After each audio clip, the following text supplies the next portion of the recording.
Bueno, ¿qué tal? Vamos a continuar con el tema de instituciones, pero en esta segunda parte vamos a abordar el tema de lo que es la integración, la dispersión, la implicación, sobreimplicación y analizadores, ¿sí?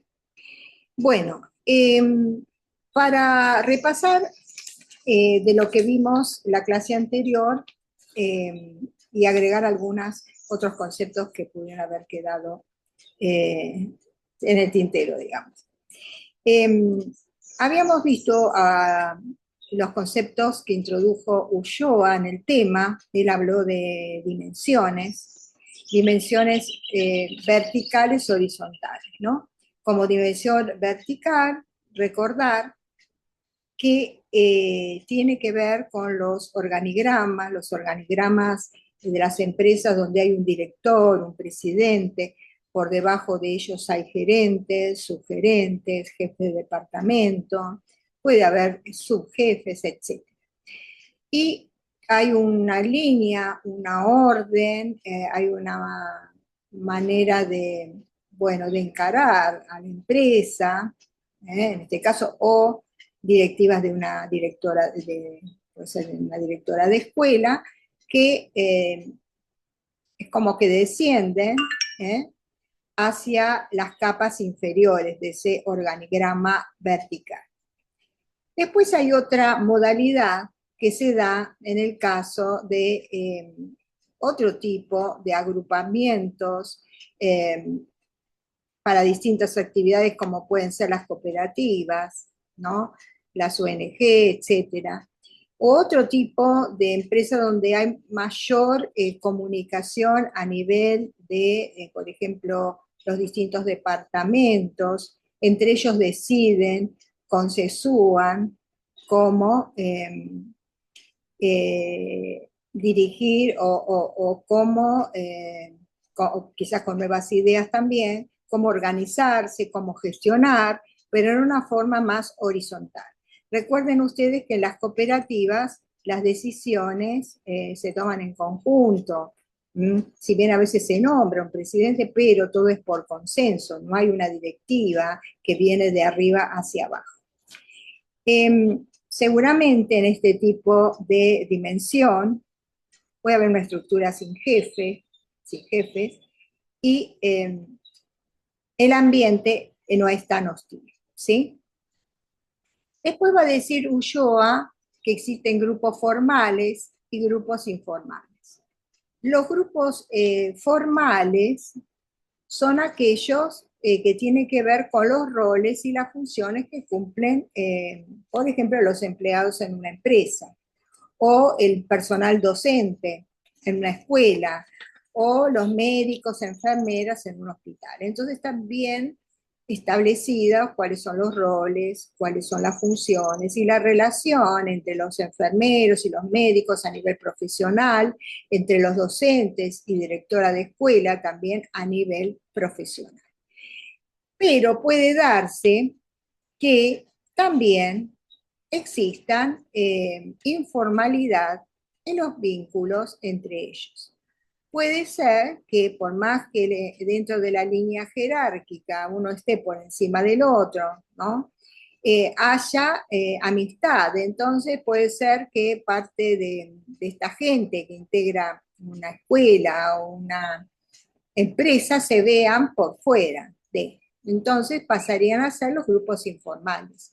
Y acá podemos mencionar los grupos de amigos, compañeros que se reúnen en afuera, por fuera de la institución, ¿sí? Desde la informalidad. Para Kaminsky, que es uno de los grandes pensadores del tema institucional, los ojos de las instituciones son los grupos. Los grupos visibilizan lo que está ocurriendo dentro de la institución, ¿no? Recuerden entonces que para Ulloa la institución es un cuerpo articulado que por las tensiones, por las problemáticas, los conflictos irresueltos, puede generar fracturas, ¿sí? fracturas que pueden ser de distinto tipo, geográficas, humanas, en el sentido de los roles, de las funciones, geográficas tiene que ver con lo material fundamentalmente, ¿no? También con lo temporoespacial. Y todo este tipo de fracturas de distinto tipo va generando una serie de conflictos y esto latente, esto que subyace, esta problemática, aparece, emerge, se pone de manifiesto en determinadas situaciones, ¿sí? Desde el rol y la incumbencia del psicólogo social como analista de instituciones, justamente son estas fracturas las que se analizan, se investigan, a ver cuál puede ser la causa de las mismas, ¿sí? Se va a producir también tensión entre lo que son los deseos individuales y la necesidad de adecuar estos deseos individuales a, eh, a ese ámbito donde trabajan, sin perder de vista la influencia del contexto. Si hay un contexto por fuera, un contexto socioeconómico, político, de crisis, todo este contexto va a influenciar en los diferentes ámbitos. Esto de lo macro influye sobre lo micro y entonces hay como una reproducción. Si el ambiente es de violencia, hay reproducción de actitudes violentas y de situaciones violentas, ¿sí? Bueno, y recordar también lo transferencial, ¿no? Si recordamos la transferencia en su concepto que nosotros vemos algo en el otro que sin recordar tiene que ver con algo fundamentalmente de lo familiar, ¿sí? Va a influir en nuestra mirada sobre la institución o sobre la organización. Puede haber un modelo familiar, ¿eh? Y ahí tenemos que ir hacia los roles de una familia, puede ser un modelo de tipo filial, donde yo me comporto como si esa organización, esos directores, bueno, sean, sin saberlo, lo estoy poniendo en el lugar de la imago paterna o de la imago materna, ¿sí? Actúo como hijo, modelo filial.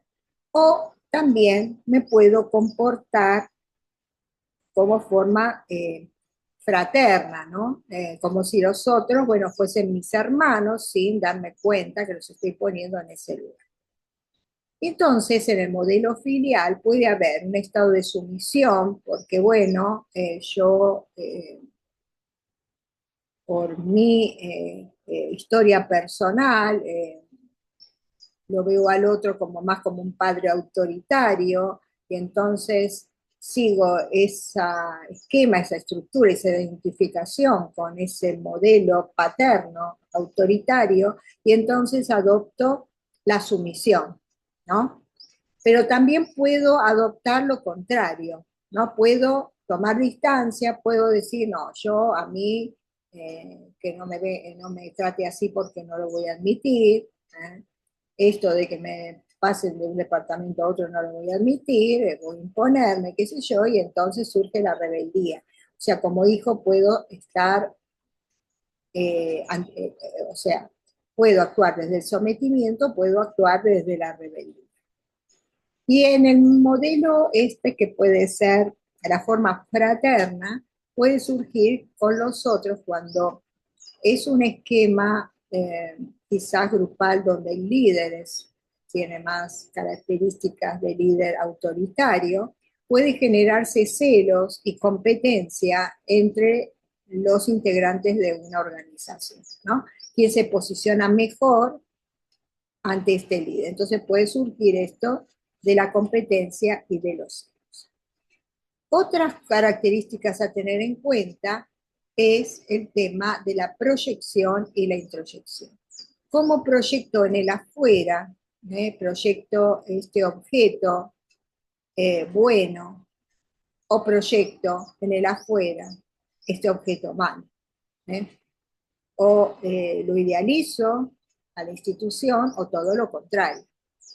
introyecto aspectos buenos, pero también puedo introyectar esto de lo autoritario, esto de, eh, vieron que el tema del opresor y el oprimido, las características del opresor, etc. Entonces estaría introyectando partes buenas y partes malas.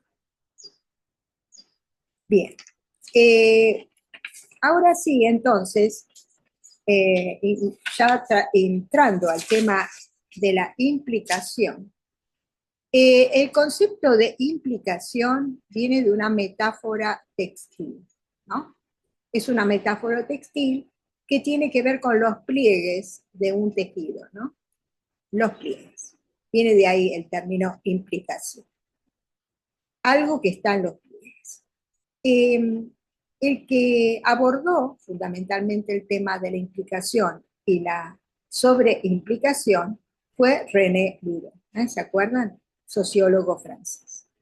Bien, Luro va a decir que hay una relación inconsciente y consciente que el sujeto tiene con la institución. ¿Sí? Eso siempre pasa. Cuando nosotros hablamos, bueno, en el aquí y ahora estamos conectados desde la conciencia, sí, pero el inconsciente siempre está. Entonces, esto que no podemos leer de nosotros mismos, pero que está actuando cuando nos relacionamos con la institución. Nosotros tenemos que acá, antes de hablar de implicación, hay, digamos, tres etapas, ¿no? Una es la llamada segmentariedad, la segmentariedad. En la segmentariedad tenemos que verlo como cuando los grupos están segmentados, están diferenciados, ¿no? Supongamos en una cátedra, en una escuela, donde hay una diferenciación entre los chicos que vienen de un lado, los chicos que vienen de otro, eh, aquellas personas que en una universidad estudian y trabajan, entonces hay una suerte de diferenciación en esos grupos, ¿no? Si hay una suerte de diferenciación o segmentación, ¿qué puede originar?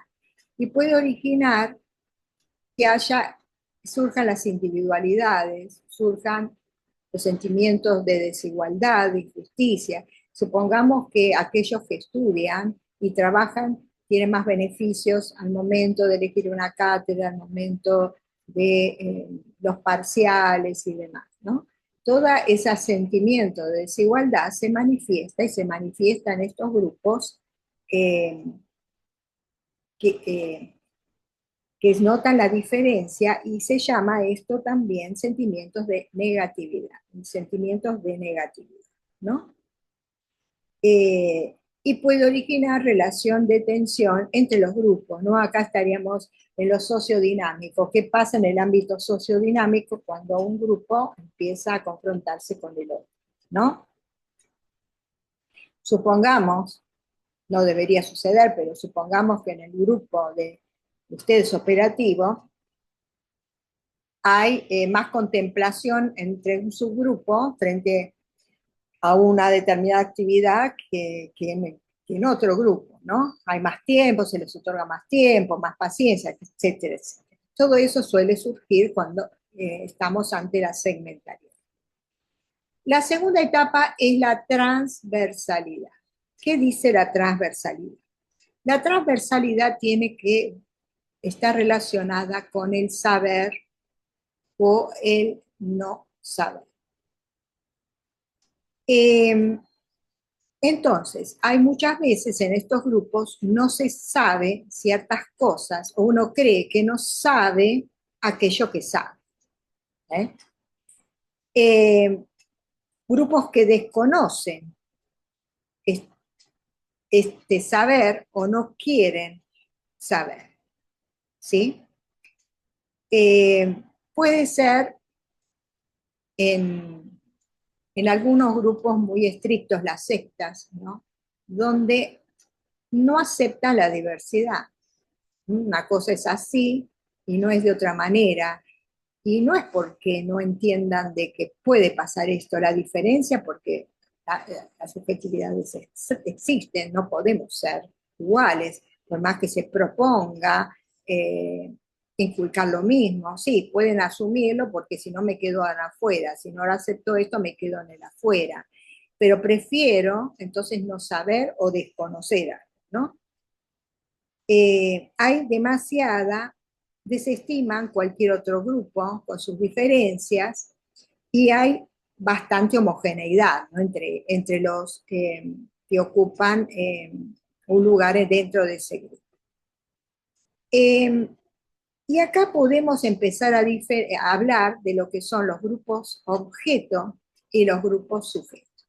Y está relacionado los grupos objeto con lo que vimos desde Castoriadis, con lo que es lo instituido y lo que es lo instituye, ¿no? Los grupos objeto tienen sus propias normativas.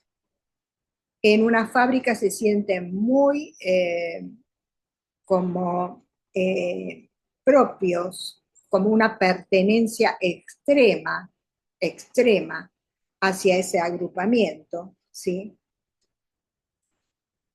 No lo ven de otra manera, ¿sí? O sea, en ese caso hay una adhesión a la propia normativa. Y en el grupo, eso lo denomina el grupo objeto A. Y en el caso del grupo objeto B, hay una extrema individualidad. Es decir, no hay un cuestionamiento tampoco a la normativa, la sigo a rajatabla, no la cuestiono, me guste o no me guste. Entonces, ante una pregunta me dicen, y bueno, no, yo no me meto, yo vengo acá a hacer mi trabajo y me voy, no me involucro para nada con los otros, desde ahí la individualidad, ¿no? No me interesa las nuevas ideas, no me interesa lo que los otros piensan. Y el otro grupo, saliendo de los grupos objetos, es el denominado grupo sujeto. El grupo sujeto ya está más relacionado no con lo instituido, sino con lo instituyente. Entonces, en el grupo sujeto se acepta la diversidad, ¿no? Hay una polidiversidad. Aceptación del otro diferente, aceptación de la nueva idea, de salir, no hay tan resistencia al cambio, ¿eh? Hay una adaptación más activa a la realidad, etc. Bueno, y está permitida la polidiversidad.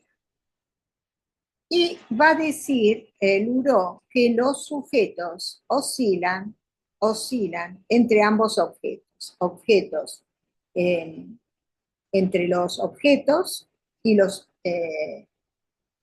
entre el grupo objeto y el grupo sujeto. Hay como una oscilación. ¿Qué pasa en un grupo objeto cuando, por ejemplo, sucede algo fuera de lo común? La evacuación de un edificio por un incendio. Entonces, están en la postura de que no, yo no me meto, sigo en la mía, sigo trabajando, no lo escucho, no. Hay un suceso que afecta a todos por igual, un accidente de trabajo, etc. Entonces ahí es como se produce una oscilación, ¿sí?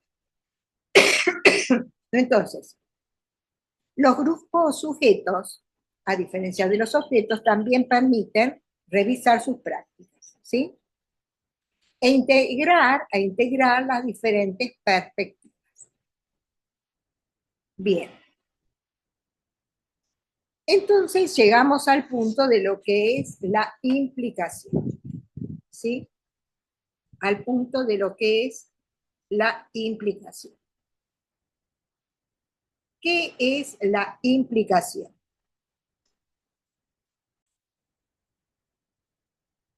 Bueno, sobre el tema de la implicación, disculpen, eh, entonces lo relacionamos con la metáfora textil, los pliegues que puede haber en un tejido, y Luró entonces va a decir que es una relación consciente e inconsciente que el sujeto tiene con la institución, y es como que, bueno, también va a operar como intermediario, ¿no?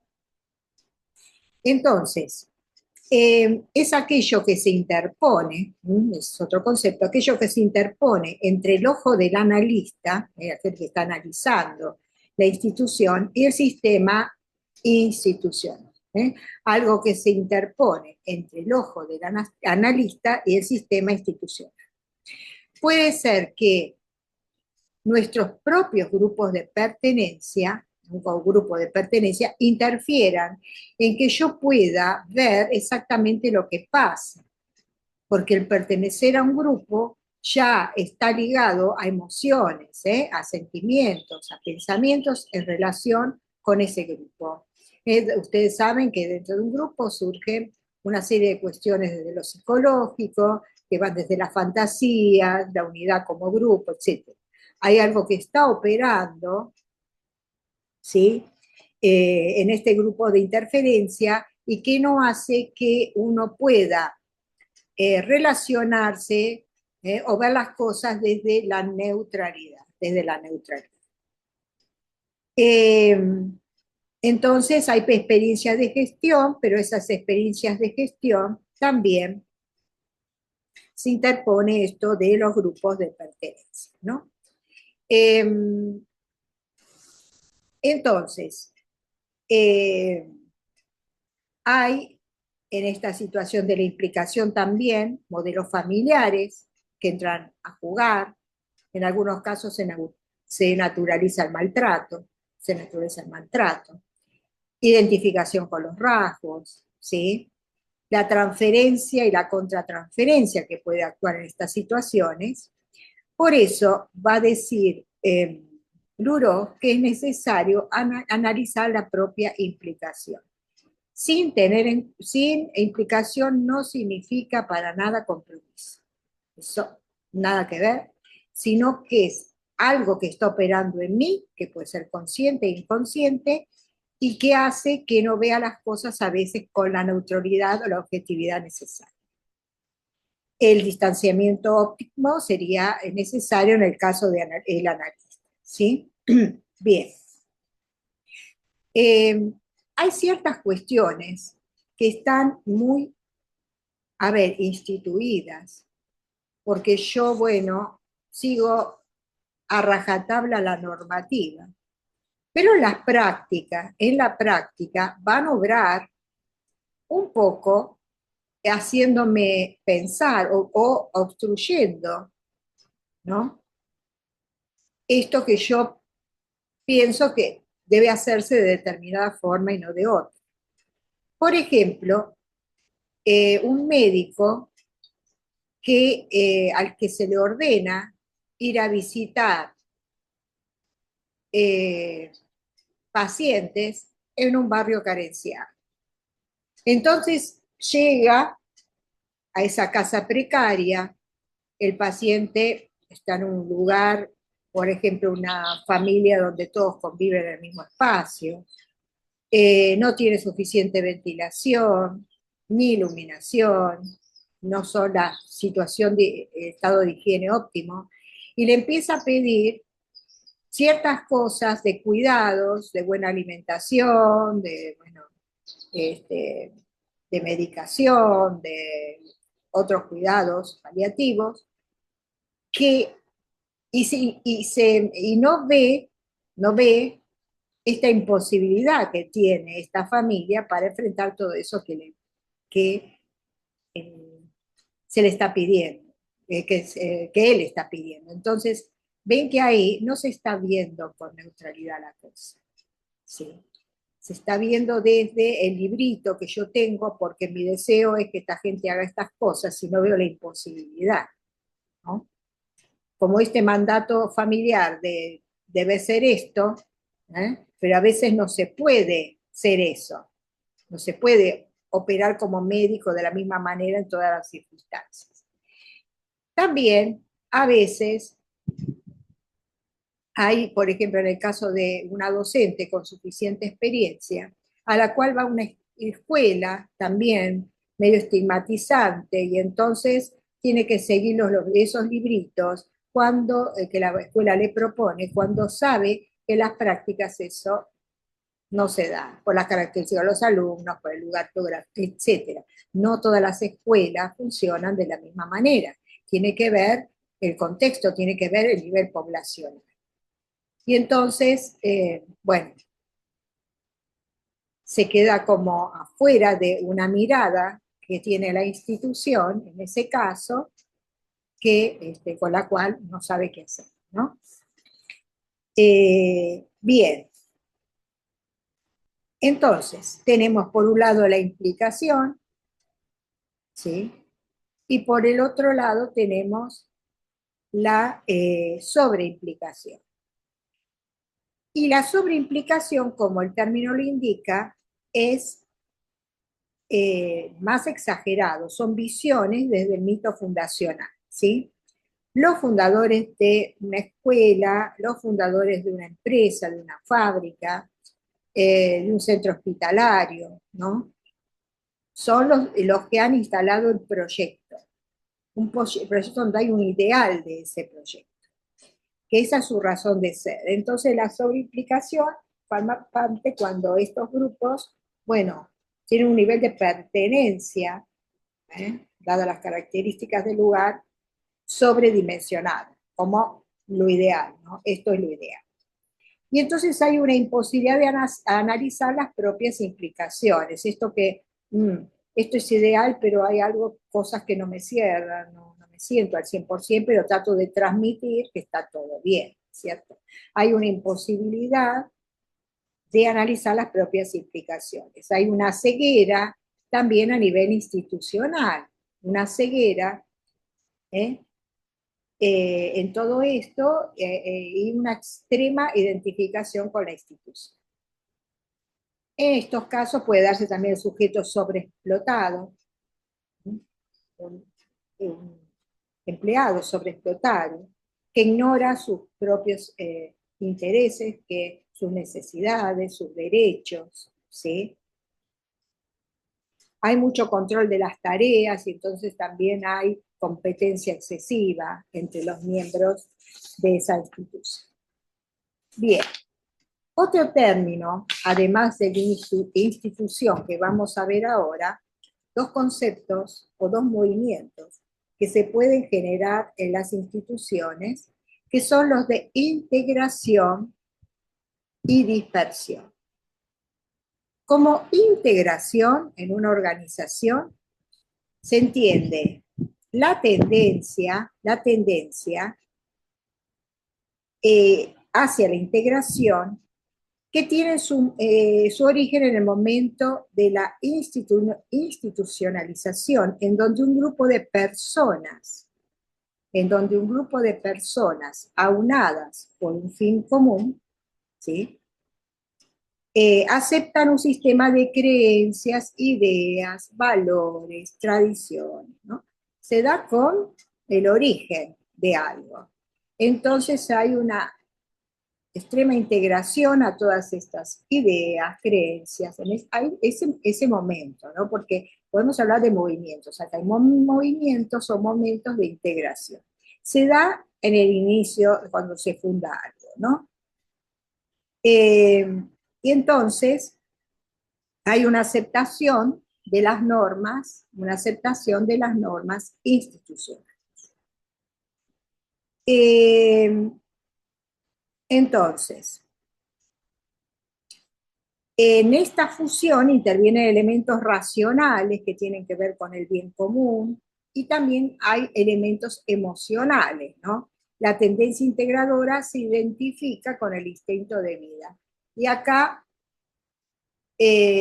podemos relacionarlo con los términos freudianos de pulsión de vida, de autoconservación, ¿sí? En este caso. Al integrar, doy vida, ¿sí? Doy vida a la institución, en este caso.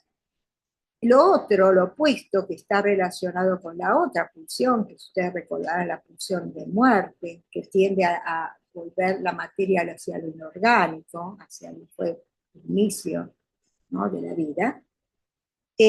La dispersión tiene que ver con la desorganización. Entonces, ese es otro momento que se puede dar a nivel institucional. La alteración del orden, la tendencia a la destrucción, eh, y guarda relación con el grado de explicitación y negación de las diferencias.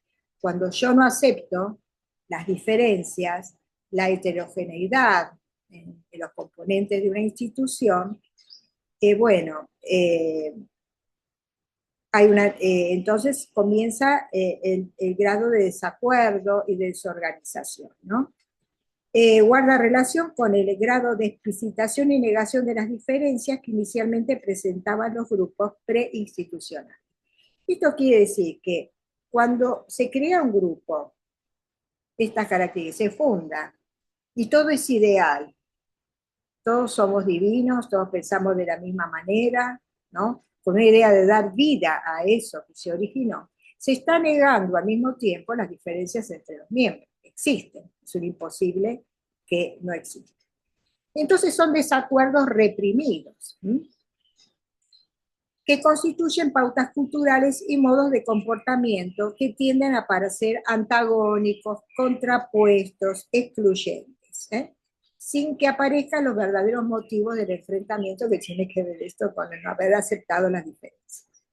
Se identifica con el instinto, la pulsión de muerte, ¿no? Se percibe mucho esto cuando los grupos informales, que se reúnen fuera del espacio del control institucional, ¿no? Entonces ahí por fuera decimos las cosas que no decimos por dentro, ¿no? Con un fuerte contenido emocional que presagian tensiones y procesos de desorganización. Bueno, esta es la primera parte de la clase. Vamos a continuar con la segunda parte de lo que sería este teórico de implicación, sobre implicación y los temas anexos.